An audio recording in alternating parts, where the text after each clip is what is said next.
Now on to our guest speaker for the evening. This is Warren Cass from Business Scene. Let me just oops, yep, that's right. So he's going to come and give a talk, well, about all kinds of things with a climax of sorts. So anyway, I'll just hand over to Warren. In fact, do you want to use this one? I don't mind. I'll do that just as an addition. Cool. Can you hear me? Yes. Even at the back? Yeah. Good. Okay. Hi, folks. Warren Cass from Business Scene. Oops. I'm not got my slides up on the screen. My fault.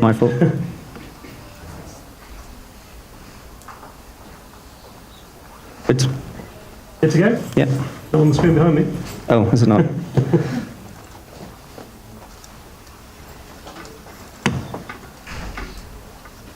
Should be appearing any seconds.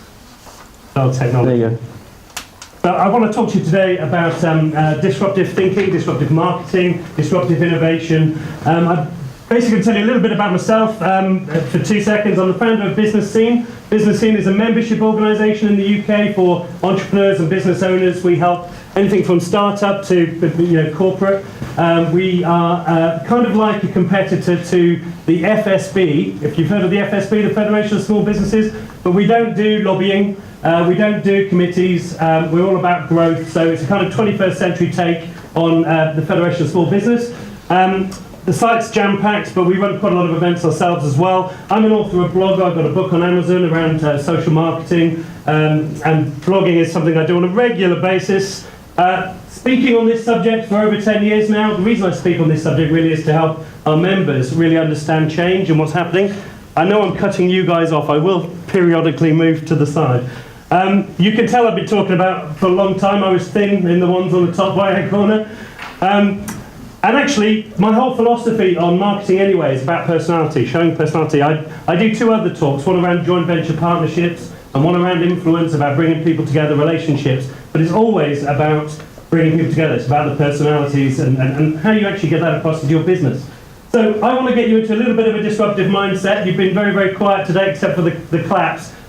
So I was at a business event the other week where the speaker stood up at the stage and he was doing the American thing of, the key to business success is massive action. What's the key to business success? And the audience repeated it.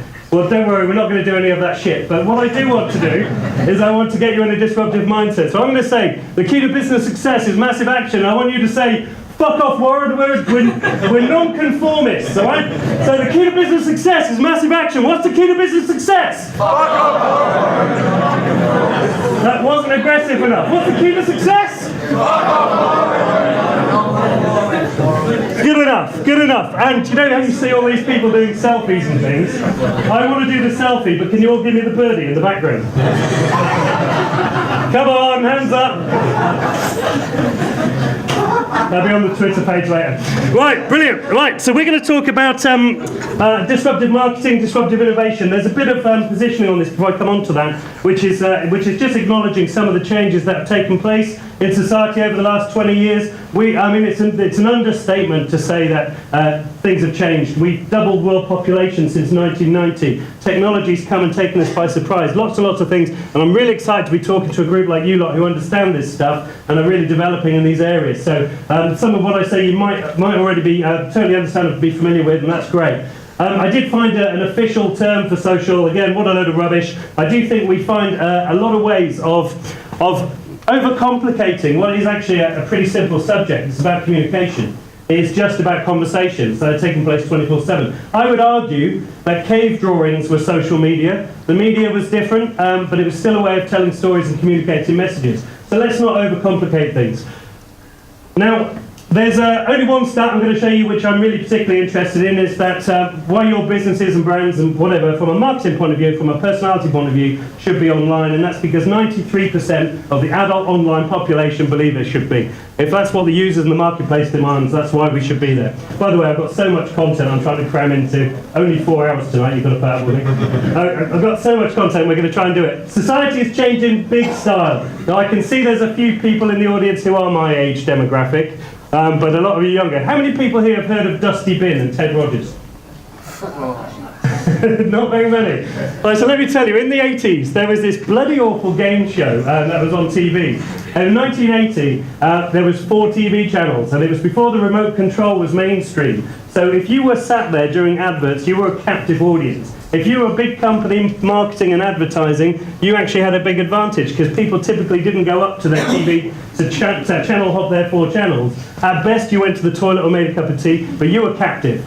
And this show back then was commanding audiences of 18 million viewers every single week. Biggest TV show on today is probably the reality TV show Finals, commanding about 13 million viewers every week, the finals themselves as well. And if you look at that big difference, why have we got that? Well, back then, we had a scarcity of choice, but we had an abundance of attention. Now, I believe today we've got not only quite the opposite, but I think we've actually got attention deficit. For those with kids in the audience, which I don't think are very many of you, trust me, with my teenage kids, they're sat there with their iPod, their phone, the computer, the pad, all at the same time whilst trying to watch television. And if you just turn one thing off, it's, oh, I was watching that. And that's the kind of society we live in today. So society's changed massively when it comes to attention. So from a small brand's point of view, the good news is that we've got voice, we've got traction, social proof.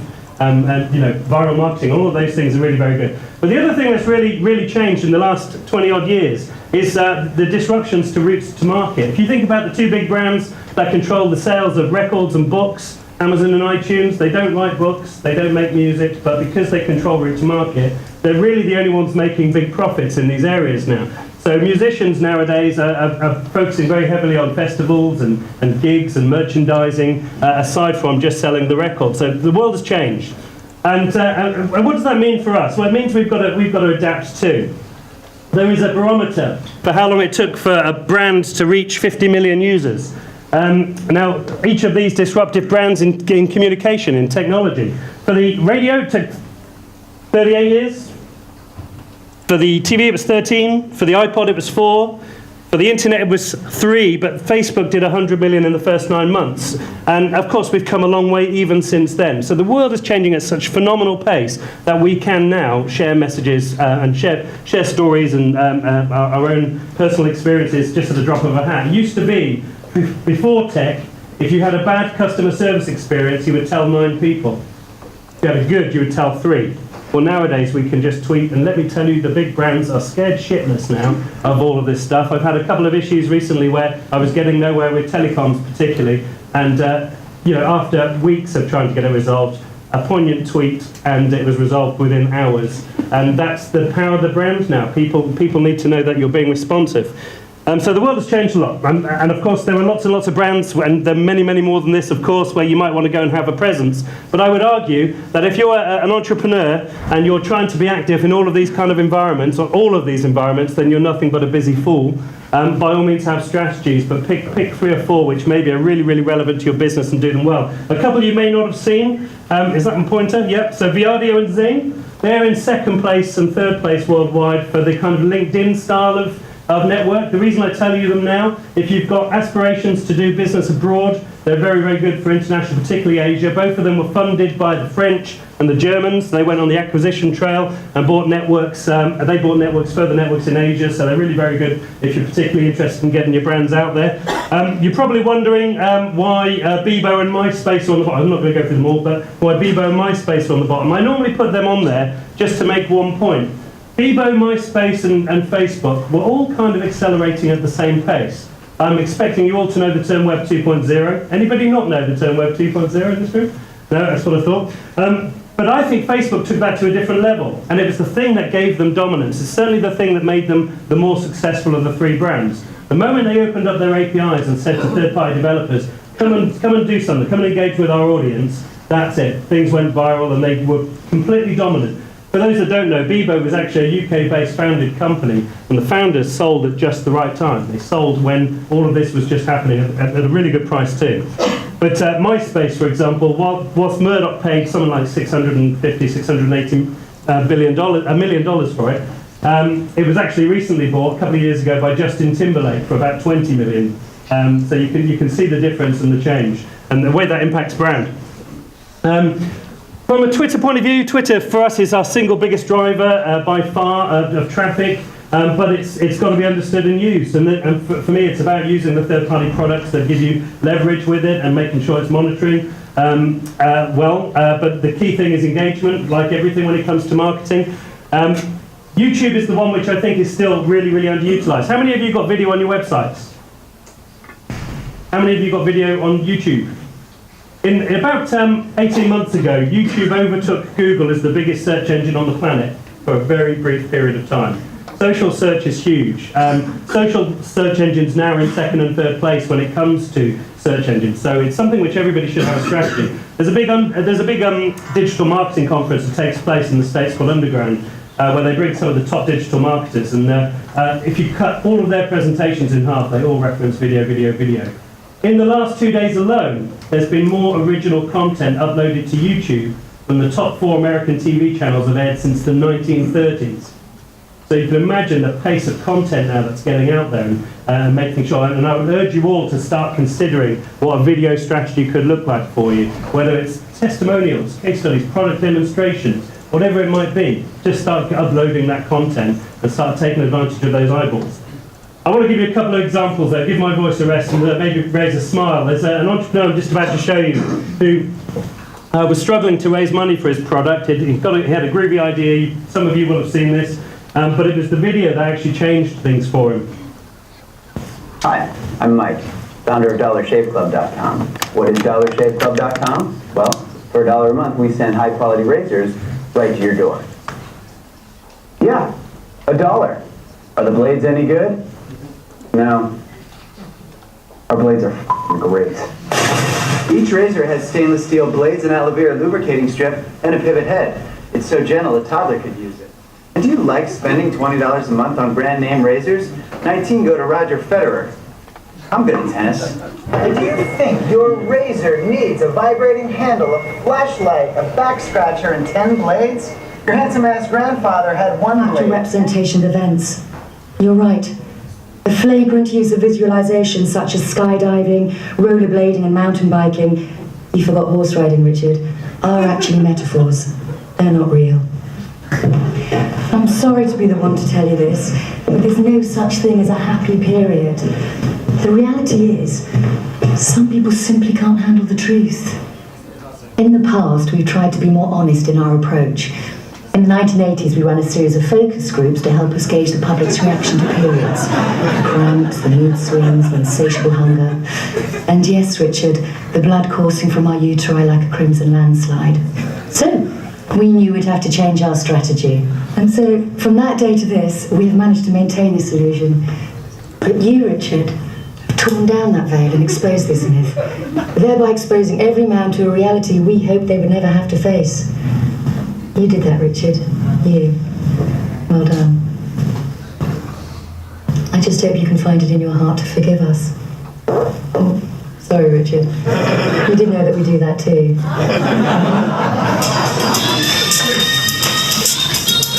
Hello. Genius. Genius. So I would encourage you to start thinking about your own video. I could show you great examples of this all day. Go check out KLM's gift initiative. It is absolutely brilliant. I don't have time to show it to you today.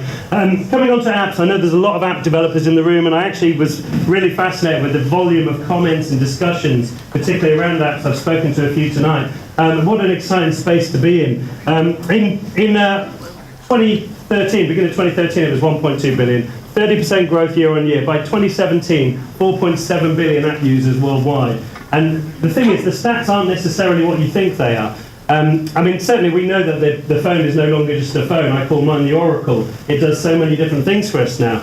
But from an app point of view, the thing that really fascinated me is that social app was really only about 5.5% usage.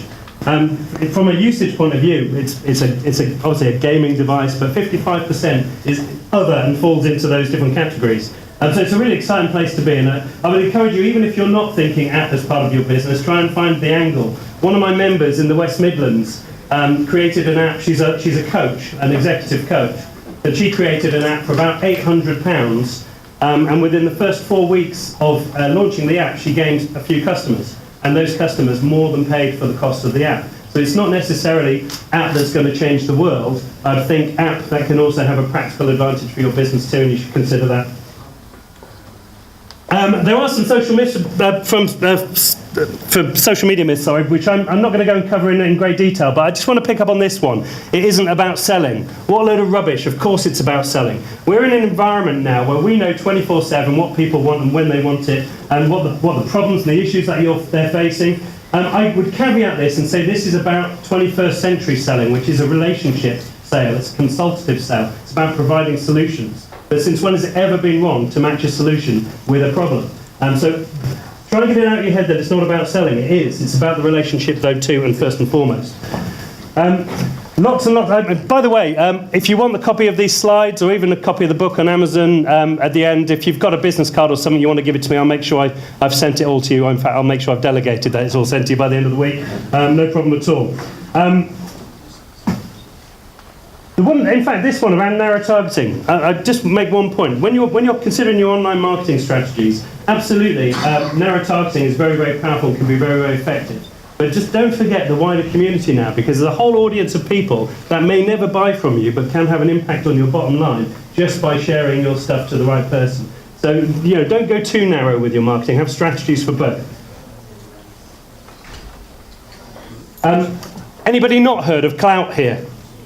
Okay, so just one or two. So we're in an age now where also people are measuring online influence. I personally hate the fact these sites exist. I really, really do.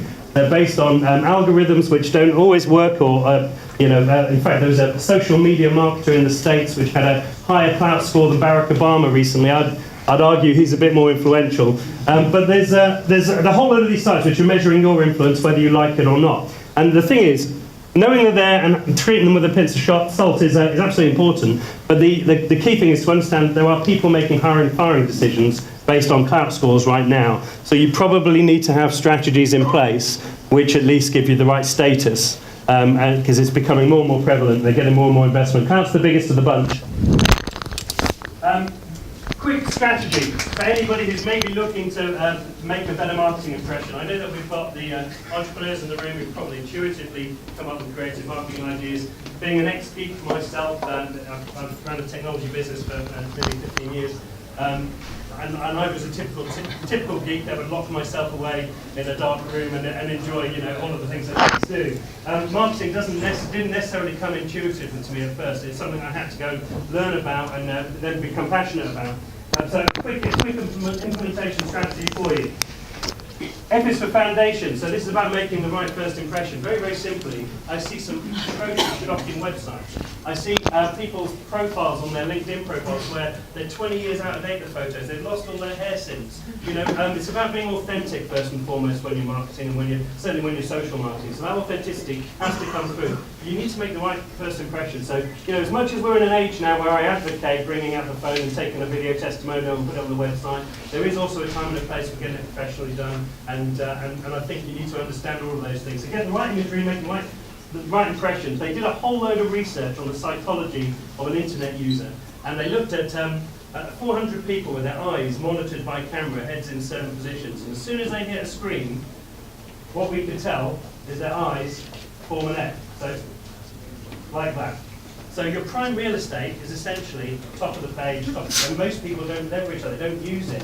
Bearing in mind that when somebody hits a website, they're giving you 4 to 6 seconds before they're making a decision to navigate web.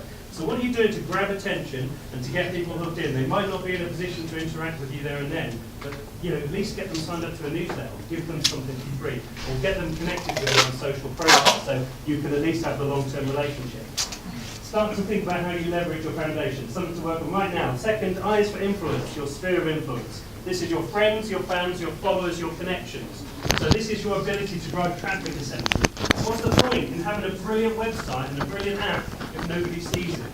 So right now, everybody has some kind of strategy. I believe the size of your database and your level of engagement with it has a direct proportional impact on your bottom line. So we all have to start thinking about strategies for these two.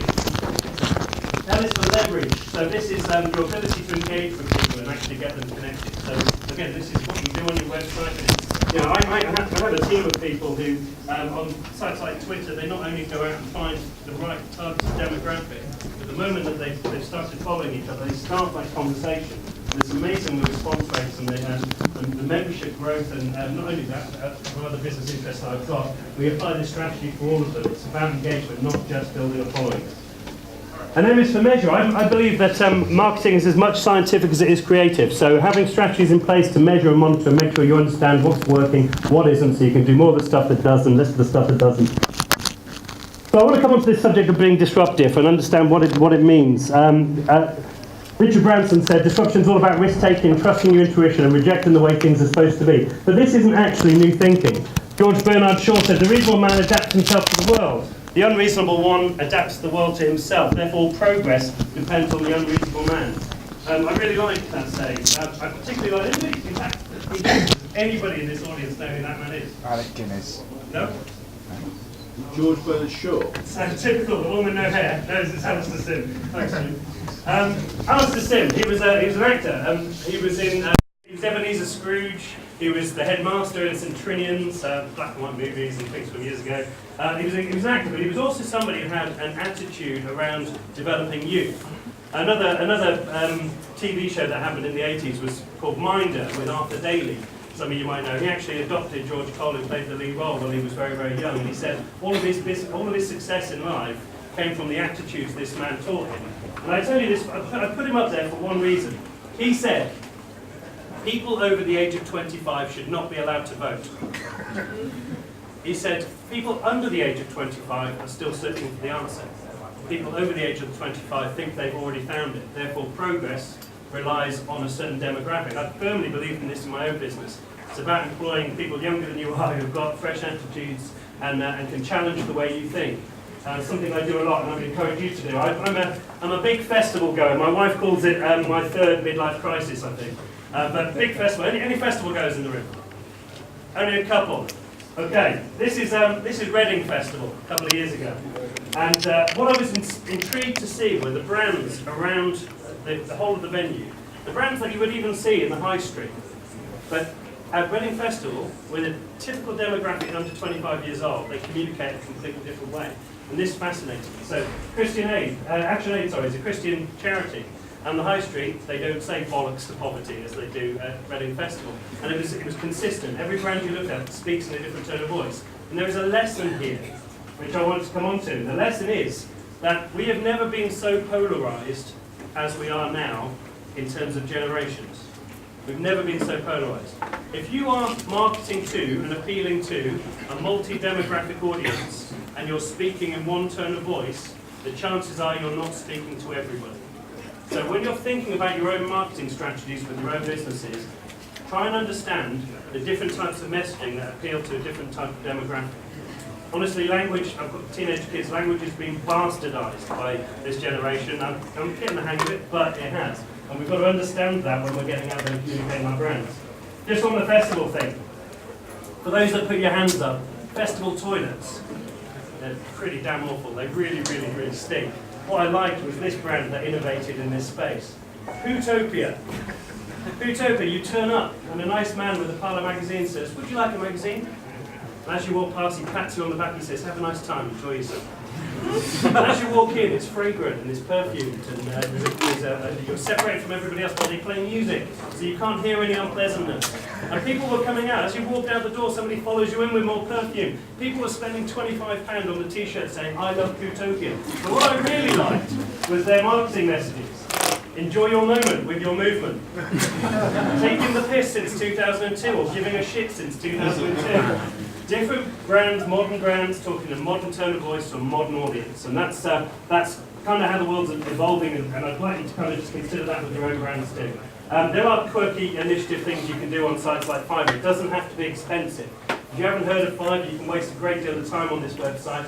£3.22 is the dollar translation for going and getting somebody somewhere in the world to do something bloody stupid for your brand. I had a guy in California dress up as a ninja and then come and do a review of my website while doing kick-ass moves as a ninja. How many of you have got ninjas marketing for you? Exactly. So you can go off and spend a bit of time on these sites, but you can do some creative, innovative stuff. This is the generic buying curve. This is the generic marketing curve. This is the generic product development curve. Times have changed. It used to be that brands were going for the early majorities and late majorities. That's where all marketing spend went. The enlightened brand today understands it's the early adopters that actually dictate marketplaces. And that's why when things are going viral and that's where things are really getting traction, these are the people to look at. If you haven't read the book Tipping Point by Malcolm Gladwell, I'd absolutely recommend it. But he talks about this point specifically. In fact, one of the brands he talks about is Hush Puppies, who as a brand were just doing okay. But suddenly the cool kids start wearing the shoes. And when the cool kids start wearing the shoes, the designers started putting them on the catwalks. It completely transformed the business within 12 months. So it's just understanding who are you all early adopters and how can they actually play a part in helping you get your growth. Obviously it's the iPhone launch today, so I have to give a little bit of a tribute. A brand that really understands engaging with an audience and getting fans. This building here is the iPhone shop in New York. It's the 16th photographed landmark in America. It's the bloody phone shop. And that's a brand that really understands. And we can all learn something about it. There are lots of brands that understand. Here's a couple of examples of some. You may have understood Angel's Den. For those that you are seeking funding in the UK, Angel's Den is a groovy brand that crosses angel investors with crowdfunding and various other sort of bits. Really good at the platform. And they were actually a disruptive force in the investment marketplace several years ago. And then what happened was crowdfunding came along and took that to a whole new level. And they've had to continuously innovate just to stay amongst that audience. And that's what's happening now. We're seeing disruption happening much, much quicker.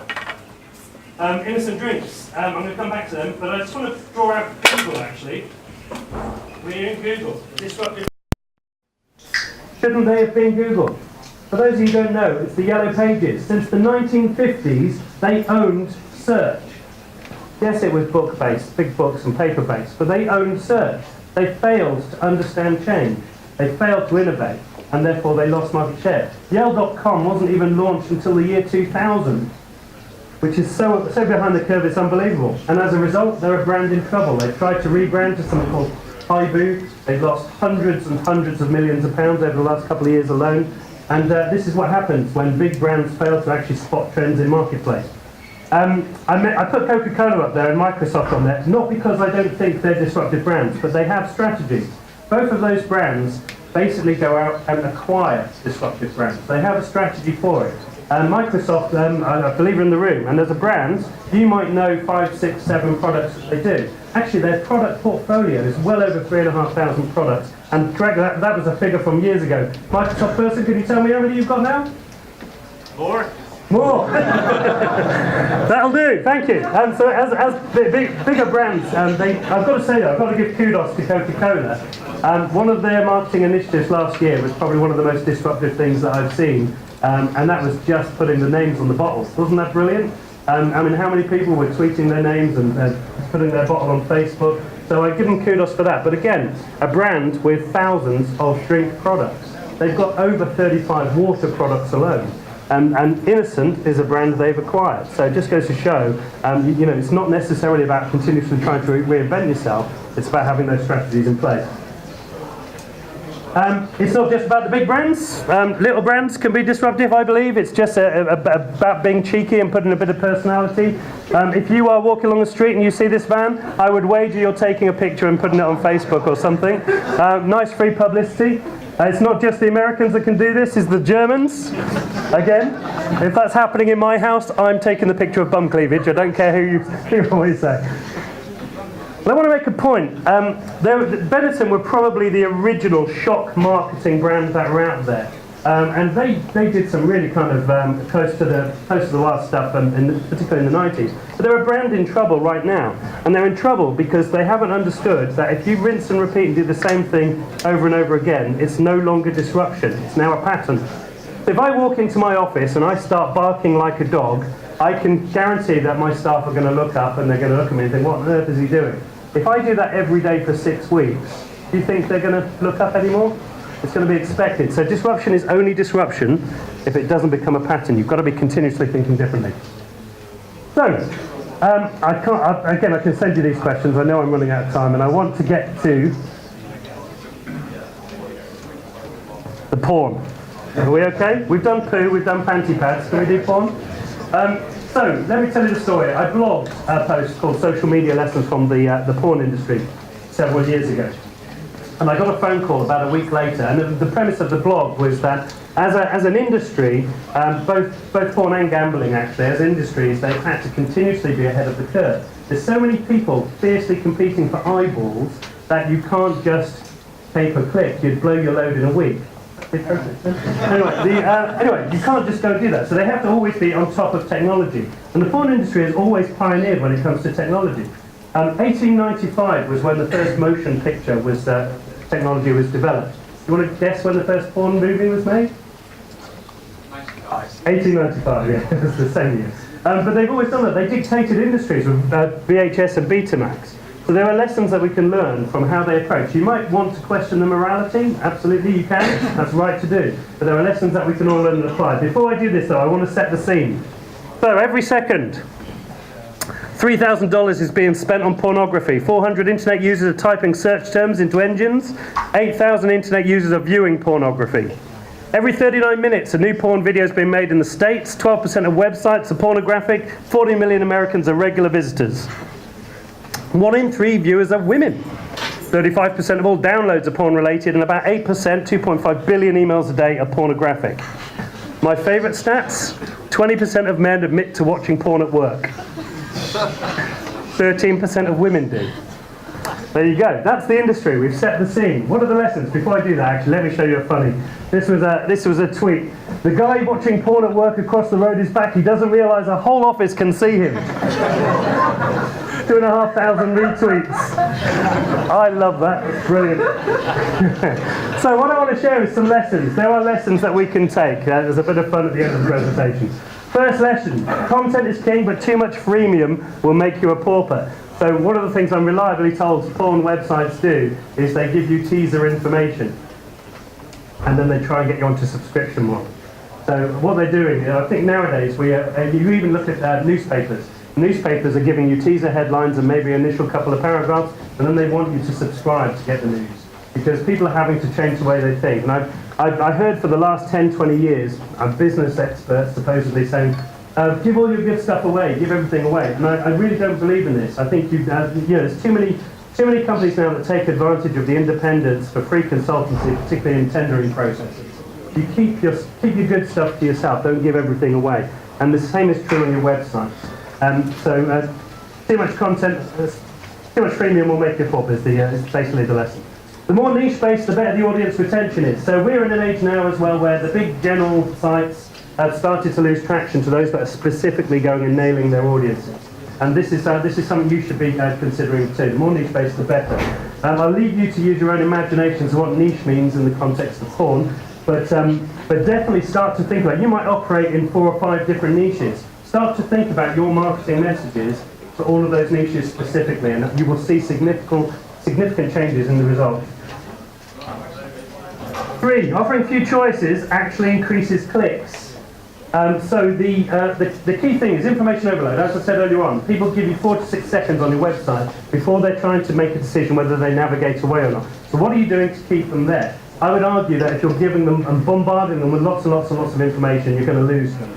And a menu is actually my good example for this. If you're in a restaurant and somebody presents you with a menu with 40 pages, how long do you take to make a decision? Somebody gives you a 1-page menu with 6 starters, 6 mains, and 6 food. I'm content. I'm happy. But it's about not giving too much away. And that's once people have engaged and started to talk to you, that's when you can start to bespoke things. Viral marketing works. Of course it does, and we all know that. And crikey, just looking at how annoying the ice bucket challenges have been, although a very, very good cause, and I did it myself. But look at how good engaging viral stuff actually has an impact. I want to give you an example of Bobby Eden. Bobby Eden is a Dutch porn star who during the last World Cup, not the one just gone, the one before, she said on Twitter, she had about 4,000 or 5,000 followers, and she said on Twitter, if Holland win the final of the World Cup, I will personally perform a certain oral sex act on all of my followers. Within the week, she had 100,000 followers on Twitter. So from a marketing engagement point of view, obviously that was something that worked well. And I can tell you, if ever there was somebody that was relieved they lost in the final, it was Bobby Eden. And a few of her friends who jumped on the bandwagon. That's one of the follow-up tweets. And the last one, number 5, is titillate your readers. I'm a great believer in making sure that people see the testimony and see the advocacy that comes from your raving fans. And whether you're sharing this on video or whether you're sharing it in really compelling text, you've got to think about how you're going to titillate. Now, my example is, we come back to menus. I love menus with pictures. As you can see, I'm a foodie, but I actually like to see what I'm getting. I can't stand having my expectations mismanaged.